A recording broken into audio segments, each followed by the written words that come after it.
journey readers, and welcome to this Oil for the Journey oil change. And I am your journey reader, Denise Joyner. And just a reminder that we follow the Ignite the Truth Bridges for Peace Bible reading plan. So we read through Hosea chapters 1 through 4. And just to set the stage for this text, Hosea is one of two prophets who spoke to who were in the northern kingdom, which is the kingdom of Israel, and the southern kingdom, kingdom of Judah, but spoke to both kingdoms. And this is a very interesting book. Just wanted to note, when they say prophesy in this context with the Old Testament prophets, they are not only foretelling, but they're forthtelling, meaning they're speaking forth the word of God to the people. And in this particular case, in Hosea's case, he was speaking a word of judgment.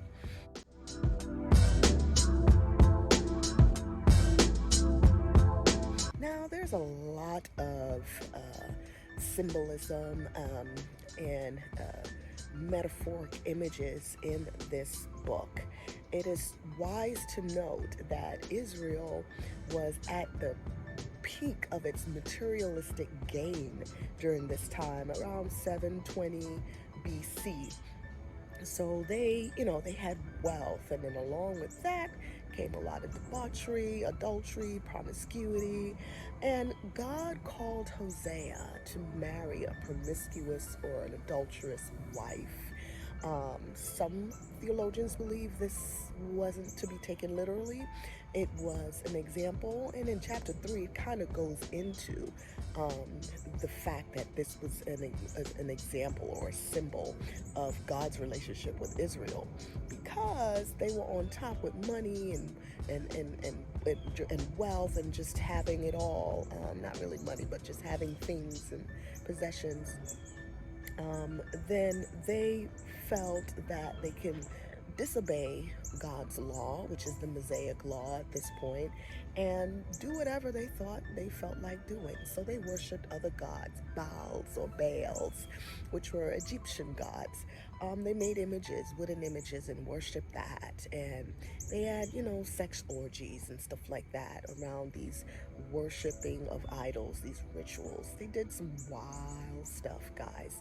And with that in mind, of course, God felt like he was being cheated on.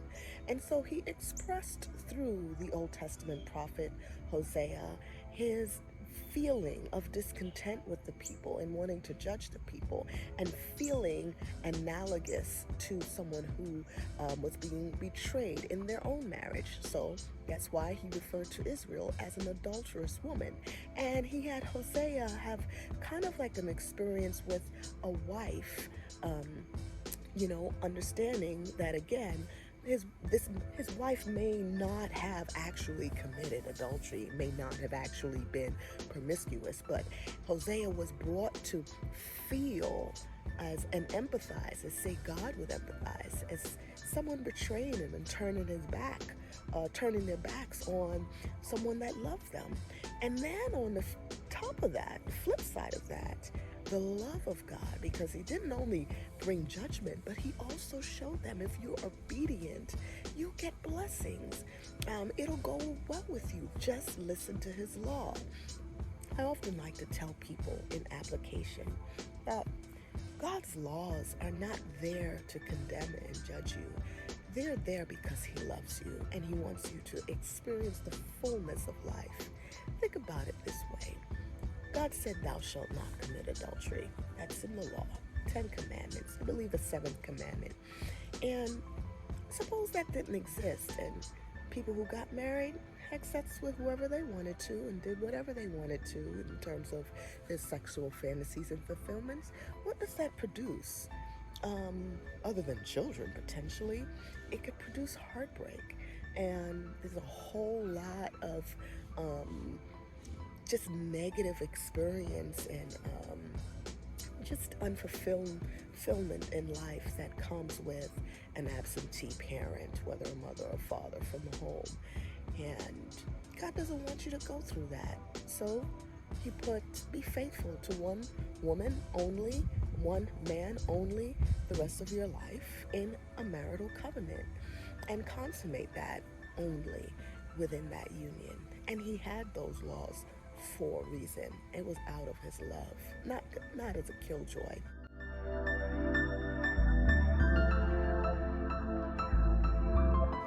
So I just want to put it out there. When Hosea was speaking as a prophet, the imagery of an adulterous nation, an adulterous people, was an imagery that God spoke through Hosea to express his discontent with Israel's turning their back on God and having being polytheistic, worshiping other gods, multiple gods, and embracing those gods of their pagan neighbors instead of the one true God, Yahweh, which they have known for centuries. Well, grace and peace to you, and thank you for joining this oil change of Hosea chapters 1 through 4.